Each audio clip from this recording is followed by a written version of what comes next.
Hello guys, Assalamualaikum warahmatullah. Welcome back to our discussion on consumer financial protection. Well, I think today we're going to wrap up what we have done for the past 3 or 4 videos on the subject of consumer financial protection. And here we are looking at the slides over here. Is a bit too small, I presume, but you can just we are saying that the basis of Islamic banking is the Shariah, that Islamic banking is driven by Shariah principle. And this has been narrated uh, many times in the Sharia governance report, that everything is based on Sharia principle, and therefore the next thing to ask is what is the objective of the Sharia principle. So if we have a prohibition of riba, for example, so what is the objective of riba prohibition? What is the objective of prohibiting gambling? What is the objective of prohibiting gharar? And so on. So we go into the maqasid of Sharia, that is the intent of the law of riba, the law of gambling, the law of gharar. So these are the law which is prohibitive in nature, and therefore to further understand the law that is guiding Islamic banking, so we need to understand the intent of the law, which is the maqasid sharia. And one of the objectives of the maqasid sharia, or one of the objectives of sharia, is to protect the daruriyat.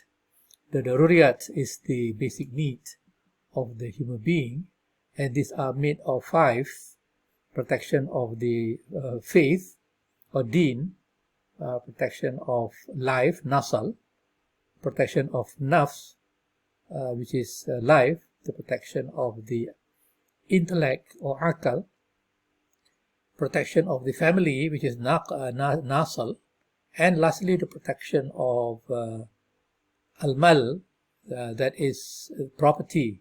So this is where we are going to look at property, and that would be related to the Islamic banking, which is the protection of the consumer. So consumer financial protection, it serves to protect the property of the consumer from unfair or unjust practices of the bank. So this comes under the issue of conduct risk, right? So one of the way to mitigate conduct risk is through the Banking Code of Ethics, which has been outlined from the Financial Service Professional Board, which is competency, integrity, fairness, confidentiality, and objectivity. So this is basically what we are trying to do, and to understand further, how can the Bank Code of Ethics be able to mitigate the conduct risk.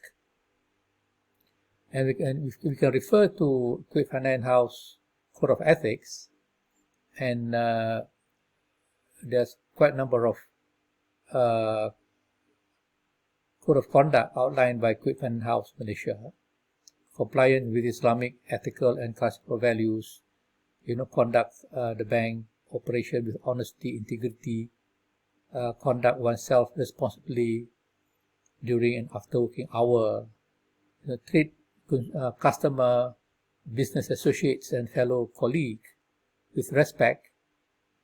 Behavior which is disrespectful, discriminatory, or harassing in nature has no place in the work environment and will not be tolerated.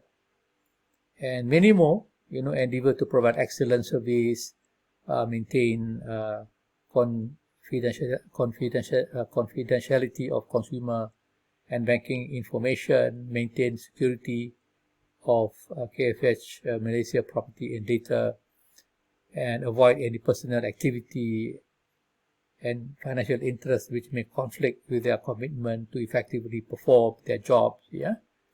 and giving or receiving gift services, finances, preferred treatment, or anything else which may be construed as a bribe or is strictly prohibited. This prohibition applies to employees and their family members, and so on. And we can see that the scope of reporting has also been outlined by Kuwait Finance House, meaning that these are the so-called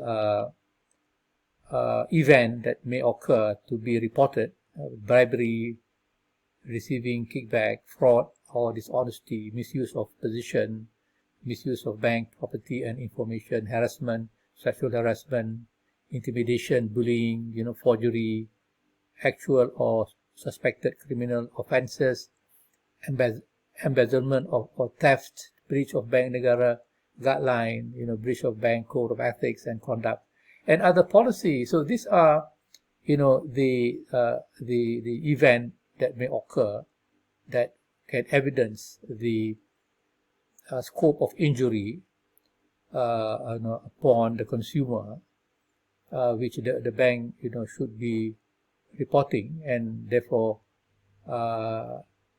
able to relay the matter to the regulator, and therefore able to see what are the rectification plan as a remedy. So in a sense, if you go back to the question what to do to mitigate conduct risk, and therefore this is essentially one of the questions that we need to further examine, because as I said earlier, that the 5 ethical principles of competency, integrity, fairness, confidentiality, and objectivity, these are ethical scope of ethical behavior, or principle of ethics that we must be able to use as a guide in our decision making, because we are always being confronted with temptations, and in our daily activity as a decision maker at the bank level.